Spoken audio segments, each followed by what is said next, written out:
Então, atualizações do Verdão depois dessa goleada que garantiu a liderança. Palmeiras, cara, impressionante. Ontem o PDV até brincou, tipo, não precisa mais transmitir o jogo, porque tava mais do que garantido. O Palmeiras ganhou com categoria, diria que entre os favoritos, né, ao título do Brasileirão. É o primeiro que chega à liderança com um futebol de líder, com um futebol convincente. E queria que você falasse um pouco de atualizações no Verdão. O Mike, por exemplo, voltou a participar dos treinamentos, né, Soler? Exatamente, o Mike voltando, né, a ficar à disposição do técnico Abel Ferreira, ele que sofreu com uma lesão no tornozelo direito, já reintegrado aos treinamentos do Palmeiras. Uma boa notícia para o técnico Abel Ferreira, né, que teve muitos desfalques nessas últimas partidas por causa dos amistosos das seleções, também por causa das lesões dos seus jogadores, né? Entre eles Rafael Veiga, o principal jogador do Palmeiras, que segue no departamento médico se recuperando de uma lesão na coxa. Então o retorno do Mike é muito bem-vindo, né? Ainda mais pela situação envolvendo o Marcos Rocha, o lateral que ontem foi capitão do Palmeiras, vem numa sequência de jogos muito grande e é um jogador, né, com mais de 30 anos. Então agora dá para dar um descansinho também pro Marcos Rocha, que queimo minha língua para falar dele, porque em determinado momento, em 2019, 2018, eu não acreditava mais que o Marcos Rocha poderia ser um jogador de alto nível com a camisa do Palmeiras, e hoje ele é disparado o melhor lateral em atividade no futebol brasileiro, lateral direito, né? Porque na esquerda a gente ainda tem o Guilherme Arana. Então o Mike volta, boa notícia pro Palmeiras. E agora as dúvidas, né, envolvendo os zagueiros Kusevich e Gustavo Gomes. Os dois estiveram à disposição das suas seleções hoje pela manhã, né, no horário de Brasília, hoje pela manhã, em amistosos internacionais. O Gustavo Gomes foi titular, tomou um cartãozinho amarelo no jogo contra a Coreia do Sul, e o Kusevich ficou apenas no banco de reservas na derrota da seleção chilena para a Tunísia por 2-0. Então agora o Palmeiras monitora a situação desses dois atletas para saber quando eles vão chegar, em quais situações eles vão retornar ao Palmeiras. Lembrando, né, que o Everton e o Danilo, antes do jogo de ontem, eles participaram de um treino noturno na academia de futebol na quarta-feira. Os dois, em vez de irem para casa, descansarem um pouco, eles fizeram questão de participarem de um treino lá na academia de futebol. E aí o técnico Abel Ferreira falou bastante ontem, né, a respeito dessa dedicação dos jogadores, de cada vez procurarem o melhor, não só para eles, mas para o clube. Então, Palmeiras ainda com essas dúvidas envolvendo Gomes e Kusevich. A tendência é que pro jogo contra o Coritiba, o Luan e o Murilo devam ter ali uma sequência entre os titulares. O Luan, que por sinal, desde que retornou ao time do Palmeiras, o Verdão não sofre gols no Campeonato Brasileiro. É impressionante. A última derrota no Brasileiro foi depois da estreia só, né, Soler? Só perdeu, melhor Palmeiras dizendo, na primeira rodada, e depois não perdeu mais. Exatamente. O Palmeiras só tem 2 derrotas na temporada de 2022, né? Porque o Mundial de Clubes é da temporada de 2021, mas somando o Mundial são 3 derrotas em 6 meses de futebol. E aí, uma derrota pro São Paulo, né, o jogo da ida da final do Campeonato Paulista, essa derrota pro Ceará, e já são 16 jogos que o Verdão não perde, e agora vai ter um adversário muito complicado pela frente pro Abel Ferreira, junto com seus jogadores, quebrar mais um tabu. O Palmeiras não vence o Coritiba no Couto Pereira há 25 anos. A última vitória foi em 1997, quando nossa Gabi Guimarães não era nem um projeto da família dela, ainda não era nem uma realidade familiar. E o Palmeiras venceu por 1-0, gol do Marquinhos naquela ocasião. Então já são 25 anos, 15 jogos sem vencer no Couto Pereira diante do Coritiba. Apesar disso, em 2012, há 10 anos, o nosso comentarista Marcos Assunção bateu uma falta de fora da área, e Betinho, por incrível que pareça, fez o gol do título da Copa do Brasil de 2012 e depois fez mais festa do que futebol. Ô, PDV, queria te ouvir sobre essa rodada, o que você acha se é possível, né, quebrar esse tabu. E o Soler falou bem sobre os números do Palmeiras, e vale a gente lembrar que nesse mesmo período em que o Palmeiras não perdeu no Campeonato Brasileiro, agora é o líder, é o mesmo período em que o Palmeiras também conseguiu fatos históricos na Libertadores da América. Pegou um grupo mais tranquilo, beleza, é verdade, mas também jogou um futebol convincente. Não tem um jogo da Libertadores em que o Palmeiras passou perrengue, aperto, pelo contrário, rodando elenco e fazendo funcionar muito bem, chegando muito bem nas duas frentes. Queria que você falasse também sobre esse momento do Verdão. Olha, Gabi, é chover no molhado, né? Falar bem desse Palmeiras do Abel Ferreira, principalmente no ano de 2022.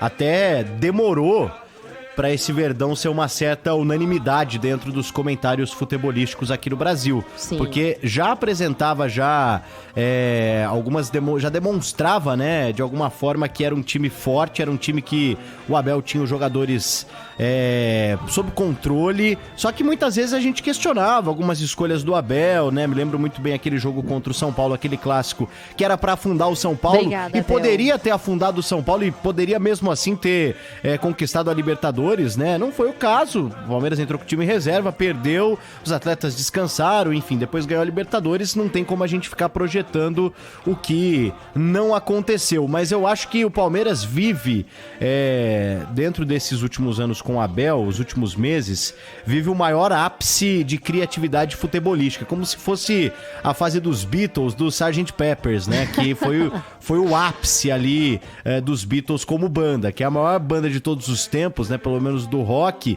mas que dá pra gente colocar ali os grandes Detonautas momentos. tocava axé, né? Não, que CPM isso, 22 faz pop internacional. Não, adoro né? CPM 22, tá mas Beatles é Beatles, né? O que eles daqui a alguns anos vão surgir outros bons times e a gente vai falar, na verdade, do time do Abel Ferreira como talvez a grande academia do Palmeiras, Sim. ou pelo menos a grande equipe dos últimos anos no futebol brasileiro. Tem essa academia já. Isso, a terceira academia. Então eu acho que o Palmeiras do Abel atualmente é o Beatles da fase Sgt. Peppers. Vive o ápice do futebol, o ápice da criatividade, e a gente pode acompanhar, né? Aprecie, porque o futebol ele muda muito, né? Daqui a pouco não vai ser dessa forma, vai ser de um jeito diferente, talvez não seja mais o Palmeiras, talvez não seja mais essa equipe com esses jogadores. Então cabe ao torcedor palmeirense aproveitar esse momento, que eu acho que ainda vai trazer títulos na temporada de 2022, e pra nós, né, da crítica, da mídia, apreciar e de alguma forma também tirar proveito disso pra melhorar o futebol brasileiro. E em cima disso, na coletiva de imprensa, o Abel Ferreira ele foi questionado, né, exatamente sobre a ida do torcedor palmeirense ao estádio, não só para assistir um jogo de futebol e torcer pelo Palmeiras, e sim se deliciar com as atuações do Palmeiras, né, desfrutar do momento que o Palmeiras vive. E o Abel, ele falou, né, a respeito do que aconteceu no Liverpool recentemente, né? O Liverpool perde a final da Liga dos Campeões da Europa, no dia seguinte retorna à sua cidade para comemorar o título da Copa da Liga Inglesa e da Copa da Inglaterra, né? Para comemorar com seus torcedores que o Liverpool estava retornando ao protagonismo, retornando às conquistas, algo que o Liverpool ficou durante muito tempo sem conseguir, né? E o Palmeiras teve também um período muito complicado, né? Depois, ali de 2008 principalmente até 2015, o Palmeiras viveu momentos muito conturbados, torcedores perdendo, né, muitas vezes a expectativa em cima do time, e hoje o perfil do torcedor mudou, né, um torcedor que desfruta dos momentos, principalmente por tudo que o Abel Ferreira está conquistando com esse elenco palmeirense, né, são muitos jogadores do Palmeiras que já tem mais de 100 jogos pelo Palmeiras, alguns com mais de 200 jogos, então realmente acho que não é uma loucura a gente pontuar esse elenco do Palmeiras já como a terceira academia do Verdão, né? Óbvio, as duas primeiras que fizeram parte, Ademir da Guia e o volante Dudu, isso daí são dois times históricos no Palmeiras, mas agora também esse é um elenco mais vitorioso, com jogadores que talvez não tenham, né, o mesmo nível técnico daqueles dos anos 60 e 70, mas certamente que tenha um potencial para conquistarem cada vez mais situações. E parabenizar também, né, a nossa companheira Yara Fantoni, que registrou, né, o momento na saída da academia de futebol, onde o Abel Ferreira deu o seu tênis, o seu par de tênis para um torcedor palmeirense que passava por ali, né, um menino muito humilde, o Pedro Henrique. Ontem encontraram o Pedro Henrique e levaram ele para o Allianz Parque, então muito bacana demais essa atitude aí. Parabenizar também o Sérgio Gandolfo da NWB, que foi uma das pessoas que levou o Pedro Henrique pela primeira vez no Allianz Parque.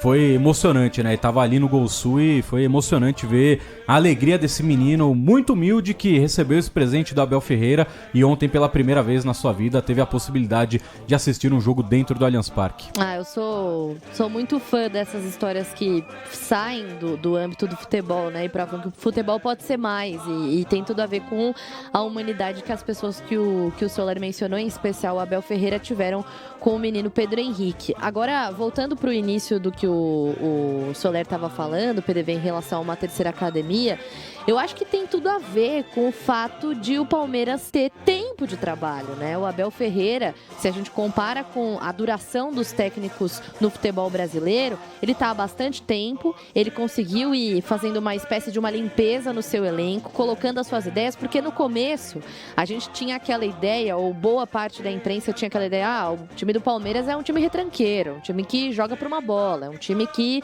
só funciona em jogada de contra-ataque.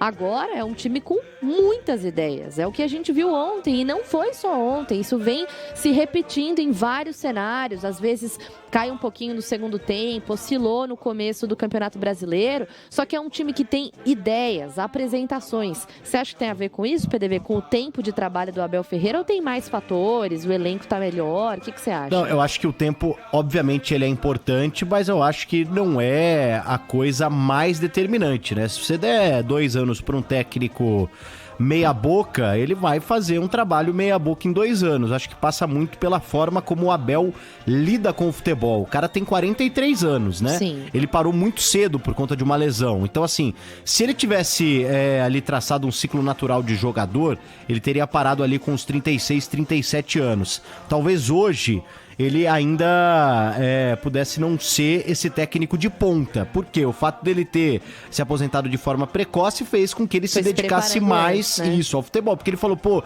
eu amo isso daqui, eu sou apaixonado, mas meu corpo não consegue mais. Eu vou encontrar algum jeito de continuar dentro do futebol. Ele encontrou como treinador.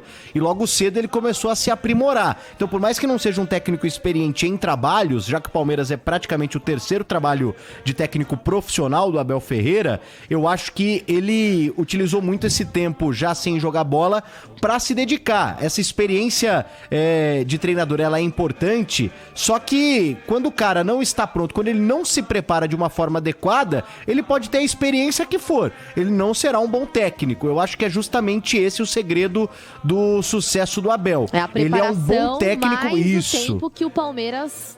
Exatamente. Não sei, eu acho que o Palmeiras teve paciência, digamos assim, em momentos tipo no primeiro Mundial, quando caiu precocemente na Copa do Brasil. Mas o Abel Ferreira, a essa altura, já tinha títulos também. Sim. Então ele comprou o passe dele também. Falou, pô, me segurem porque eu cheguei e em pouco tempo eu já tenho títulos. Então tem os dois lados. A diretoria, que em momentos de pressão, de cair precocemente numa competição, de passar vergonha no primeiro Mundial, bancou o cara e manteve o trabalho dele. Aí juntou com a qualidade dele, como você disse, os estudos que ele começou antes do tempo natural, digamos assim. Toda essa somatória faz com que ele consiga agora, com mais tempo, e apresentando mais ideias dentro do time que ele tem em mãos.